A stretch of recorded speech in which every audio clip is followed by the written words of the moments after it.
Fala rapaziada, sejam muito bem-vindos a mais um vídeo aqui no canal do Danilo Visa. Seguinte, eu tô aqui no Equador, em Quito, bem no meio do planeta Terra. Se você não faz ideia disso, cara, relaxa. Eu também não tinha a mínima noção. Eu sempre fui péssimo em geografia. Mas é exatamente aqui que passa a linha do Equador. A linha imaginária que divide o planeta entre Hemisfério Norte e Hemisfério Sul. Ou seja, de um lado é norte, deu 2 passos, já é sul. Doideira total. E não é só um ponto no mapa não. Aqui rola história, cultura indígena, influência espanhola, ciência e até testes práticos para provar que você tá no meio do mundo. Com direito a certificado e tudo. Eu fiz o passeio completo até esse lugar e gravei toda a explicação para vocês. Cultura do povo, geografia, curiosidades que você nunca viu na escola e umas paradas que realmente explodem a cabeça. Bro. This is a real person? Right. Fuck. Ah, e pra quem tá curioso sobre onde ficar em Quito, eu tô hospedado no Secret Garden, um lugar bem confortável, acessível e que recebe gringo do planeta inteiro. Eu tô aqui há uns 10 dias e sem zoeira, não vi um brasileiro sequer. Dá pra ficar tranquilão, curtir a cidade e explorar tudo. Então já deixa o like, se inscreve no canal se você chegou agora e bora pro meio do mundo. Fala rapaziada. Nice to meet you, buddy. What's your name? Julio, like the month July. Pendejo. Toda a galera aqui, ó. At the end we have a space. What's up, guys? Estamos indo pro centro do planeta Terra. I do in New York City. Olá. Bom, pelo olá você já consegue saber quem tá vivo e quem tá morto.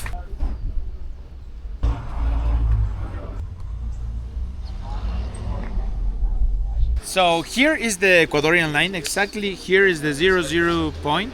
The name of the museum is Intiñam. Intiñam, which means the way of the sun, because the sun goes around the world. Exactly here, the Aborigines used to feel like the Earth is the middle and the sun goes around. I'm not a terraplantist. I know it's not true, but they used to feel that. And Intiñam is a Quechua word, not Quechua. Quechua speak in Peru and in other places, but in Ecuador we used to speak Quechua.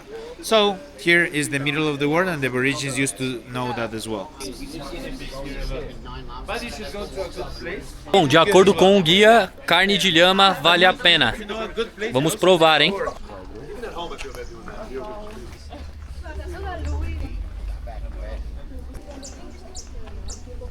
Sebastian is waiting for you. He's gonna be your guide, okay? He's going to take you around.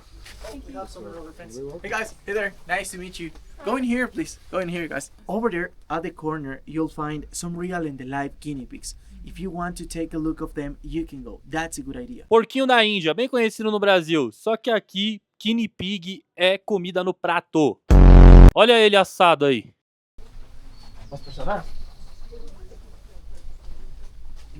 Esse lugar é mágico, rapaziada. Ele é repleto de montanha. Parece que você tá num filme. Como se faz chocolate aqui no Equador? First, we have to collect the fruit. We open the fruit and remove all the beans, and we put them in big wooden boxes like this. Here we have the best process, is the fermentation process. We let it there around 5 until 7 days. After that, we pass them to greenhouses and we'll let it dry. Around 3 days, depending on the environment there. And when it's ready, the farmer can export them. In every enterprise, they have to toast this or roast this. So when it's ready, we have something like this. Yeah? Cool. And like this, it's really easy to separate the husk and the bean. Okay. Yeah. With the bowl, then we can create chocolate. The difference is the quality. This is a cheaper chocolate. This is the best chocolate, I think. Best chocolate. Okay. So with this, we can create different products, not just chocolate. This is the first one. The beans or the nibs. Yeah. So it's really good to the memory, the concentration. You can eat it with yogurt and also fruits. So it's bitter or not for you? It's really good, bro. It's good. But we can get more products. For example, if you rate this more, you will have cocoa powder. Okay? Okay. But like the cocoa bean has 50% of fat. If we remove this, you will see that the powder changed to a paste. And this is the cocoa paste in here. Because of the temperature, you can smell better that aroma. Can you smell it? Yeah, for sure. It's really strong. Yeah. So now look this. This is the Chocolate. yeah, it's the base. So this is artisanal chocolate. We need more beans to make this. This is like the prepared chocolate. Right. This is the artisanal way. Okay. Yeah. But if you want to get more products, you have to put this in big machines. Through the pressure, the machine is squash this, and that way we can split the solid part and the liquid part. The solid part, you can get cocoa powder, but the liquid part is the cocoa butter. This is a little piece, and actually nowadays this is expensive because How much worth this? depend the place, I think. Yeah, but depend to the enterprise also, because they use to the cosmetic area. Okay. Yeah, it's really good to the skin to hydrate the lips. Yeah. But also the people use this to create chocolate, white chocolate. White chocolate? No. It's not real chocolate, right? Because it's just a fat with milk, sugar, and also vanilla. So cool, bro. I didn't know about that. Yeah, really? Yeah, for sure. So you want to get chocolate, you have to use this one. Okay. Base. And here we have different brands. This is Toak, one of the most expensive brands. This is one of the most expensive chocolates in the world. Probably in the world, but here in Ecuador, for example, this presentation, 50 grains can cost around 400 until 600 of dollars. 600 US dollars. Oh, bro. And it's because the fermentation process is here in big birds, where we have aromas of brandy, cognac, or whiskey. So you doesn't do the fermentation Not like here. open fermentation. You do the fermentation here. Right, and it's just one. It's not the 5 or 7 days that I say you. It's around 2 or 3 years. Do you remember what I said about the animals up there? That's why here we have an animal shrunk in half. That's a sloth. He was alive 50 years ago. This another one is a human shrunk in half. He was a boy, he was 14 years old, and he was alive 180 years ago. This is a real person? Right. Fuck. Bom, essa tribo indígena ela ainda existe hoje, só que em vez deles usarem como recompensa ou como símbolo de poder a cabeça de um humano, eles usam a cabeça de um animal. Então é uma tradição que foi passada de pai para filho, e quando eles encontravam um inimigo, eles iam lá, tiravam a vida da pessoa, empalhavam a cabeça, fechavam os olhos, fechavam o nariz, fechavam a boca e colocavam na ponta de uma lança. E eu perguntei pra ele, e ele me disse que o cacique, a pessoa que tirava a vida de um outro inimigo, ele podia escolher quantas mulheres ele quisesse. É o patrão. Isso daqui é uma anaconda, galera. Olha o tamanho dessa cobra. Between a human is a huge one. But if you compare a regular anaconda than that one, it's like a bit small. The main topic of this stage is all about this another culture from my country. They are the Guarani peoples. They are so famous because they still living totally naked like that in the jungle. The reason the Guarani word, the name of their tribe in their native language, means free people. They are free people living naked like that, or that's their conception of the life. That's what they think about the life. The belt that is taken on the penis is not injuring the penis. They tie the penis up like that to protect their genitals for the candido fish. Do you remember candido, guys? The fish down there? Eu fui pesquisar sobre esse candiru e aparentemente isso daí é um mito, tá? Os indígenas acreditavam que ele era atraído pela urina e que ele poderia entrar pelo orifício do pênis e causar um estrago. Só que a ciência diz totalmente ao contrário, tá? Os casos confirmados são raríssimos. Não vai ficar com medo de entrar num rio da Amazônia por causa disso, porque é besteira.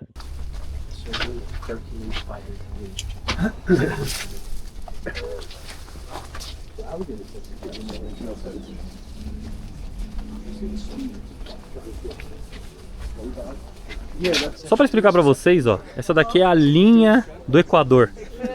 Um pé tá do lado sul e o outro pé tá do lado norte. This is a solar calendar. During 6 months of the year, the sun will be located right here in the south, so the shadow of this index will be there in the northern half. After 6 months will be time to switch. After 6 months, the sun will be there in the north and the shadow of this index will be here in the south. On equinoxes days in March 21st and September 23rd, the shadow is neither north nor south. On equinoxes will be right here on the equator. But at noon, when the sun is completely above our heads and the sun rays are falling perpendicularly, there is no shadow. The shadow of this index and everything on the equator will disappear. And it was how my ancestors, the people that I just told you right there, they actually realized that they've been on the equator. I mean, only looking the disappearance of the shadow in all that range of distance. Finally, each of those quarters is representing one period of time over the agriculture, which was what it really matters in that age for them. This is the perfect time for planting the land. This is the perfect time for harvesting the tender grains. This is the perfect time for harvesting the mature crops. And this is the perfect time for resting the land. In June 21st, somewhere like there, we prepared the biggest festivity over the indigenous cosmovision, the Inti Raimi. We prepared this celebration in order to say thank you so much, Father, Son, and Mother Earth, for those periods of agriculture.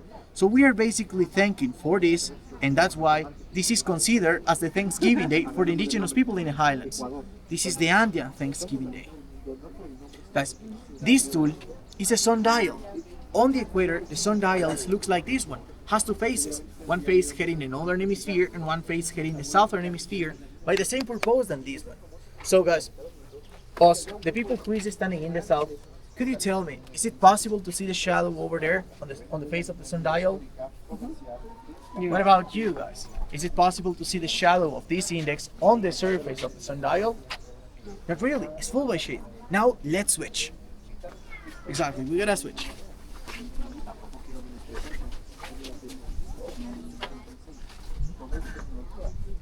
Não dá pra ver a sombra disso daqui, ó. Now, is it possible to see the shadow over here? Right, there you are looking at the time. The shadow is basically telling us the time. What about you guys? No. Not really, it's full by shade. In order to see the time over here in this and other side, we need to stay here, we need to get back after 6 months. So from September to March, we are able to see the time over here. From March to September, we will be able to see the time in the other side. So during 6 months of the year, we will see it over here, during 6 and other ones over here, and just on equinoxes, both of them will be full by shade. Who heard about Coriolis effect? Have you ever heard about that effect? The Coriolis effect or the Coriolis force? You don't? You are probably familiar with something related on centripetal force. What do you know about centripetal force? It either pulls or pushes. No? Exactly, that's right. When the Earth is rotating, the planet is creating many types of forces, such as the centrifugal force that is deflecting everything from the core to the outside when something is rotating. There is another force created by the Earth that is the centripetal force, which is attracting everything from the outside through the core like this. Yeah? And the third force that I just told you is Coriolis. That force is appearing on the Earth by the same reason, because the Earth is rotating. When the Earth is rotating, the planet is creating a force which is a vector. Following the rotation of the Earth, this vector is always getting deflected toward the poles, collides in the poles, and that force is turning back to the equator, doing ellipses around all the surface of the Earth like this, producing the pattern of spinning acquired by huge masses of water and wind. So, in this area of the Earth, guys, in the southern states of US, the people is suffering a specific type of natural disasters. Those are enormous masses of water and wind that are constantly spinning by simple inertia. How are those disasters called there in US? Hurricanes, right. Hurricanes in the water when those disasters are coming downside up. What about hurricanes in the sky when those disasters are coming upside down like this? Tornadoes, that's right. So hurricanes and tornadoes, they're in US, in a country where the dominant language is English. Guys, what about the language in Australia? Do you know what is the official language in Australia? English. English. They also speak English. Right there, they suffer the same type of natural disasters. But they are not called hurricanes nor tornadoes. They are called so close. Cyclones. Good idea, buddy. Cyclones over here in the south, in Australia and typhoons in Asia. Sounds very similar and is basically the same disasters, all those belongs to the same category. Monsonic disasters or atmospheric extreme phenomena. Yeah? My team, the big deal of why not calling those disasters, I mean cyclones and hurricanes or tornadoes, using the same name if the countries where those are arriving both are English speakers or mostly English speakers, is all about the way that those spins. The natural disasters in all the northern hemisphere spins at one way, meanwhile the natural disasters in the south spins at the other way around. On the equator, we never suffer those disasters because when that force is turning back to the equator, those forces are always crushing, colliding, and canceling out each other. So we live in a neutral area of the Earth that is the doldrums area, my team. It's time to jump from the theory through the practice. That's why here we have the sink in the bucket. O cara é muito bom. My team, come a bit closer. Try to record the surface of the water. There is where the magic happens. As I said, it will be hurricanes on the equator. So, let's do it.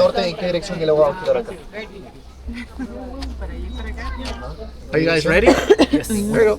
Let's do this. 2 y 3. This is hurricanes in the doldrums. Is there any spinning or any swirling in the water? No. No, really. The water and the leaves goes straight down. Now you know why. This is the neutral area. Let's jump through the north, then we'll go south. Juste parce qu'on est dans le centre. J'ai même pas marqué, mais ça tourne pas. On est dans le centre, ça fait juste. Como a gente tá no centro do mundo, não se cria o tornado. Agora a gente tá na parte norte.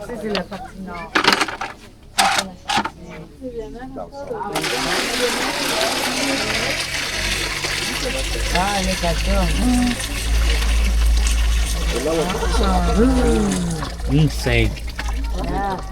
The water and the leaves right here in the north are spinning counterclockwise, right?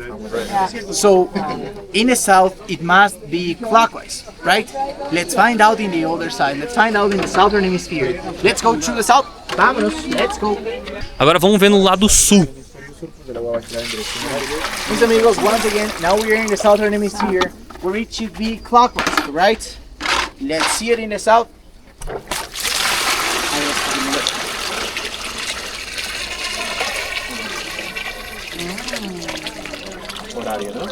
The water and the leaves are spinning this way, clockwise, right? Clockwise in the south. And this is from where it comes the name cyclones, from the cycle of the world. Because cyclones are always spinning clockwise. My team, is all clear about this example? Alright. 100%. This is a good example. Unfortunately, not a natural one. Not a scientific example. This was a good demonstration. I produced the spinning of the liquid in each side using the inertia. The force of inertia produced the spinning of the liquid. So, mis amigos, I'll put this on the equator for the next team and I'll get right back. After that, we will do the egg challenge. Eu não sabia disso não, hein? Falta em todas as aulas de geografia. ¿Cómo? Pues supongo que ya debe haber terminado. Y eso que él empezó al mismo tiempo que yo, pero... Olha como que a água vai descer. Aqui, ó, a gente tá na linha central do planeta. Guys, this is a raw egg, not a hard-boiled one. For that reason, you have to shake it as a first step. Then, you will hold the egg using your both hands, holding it from the bottom, only using these 3 fingers from your both hands. You should spread your legs, 1 foot in the north, standing 1 foot in the north, and standing 1 foot in the south. Guys, spread the group. Let's split the group. Split the group. There you go, like that. After that, you have to support your wrists on the stone, put the egg on a nail, and just using micro movements, little by little, you will get it like this. Fuck, bro, it's so difficult. Oh, fuck, I broke the egg. You have another? Yeah. Some good content right there.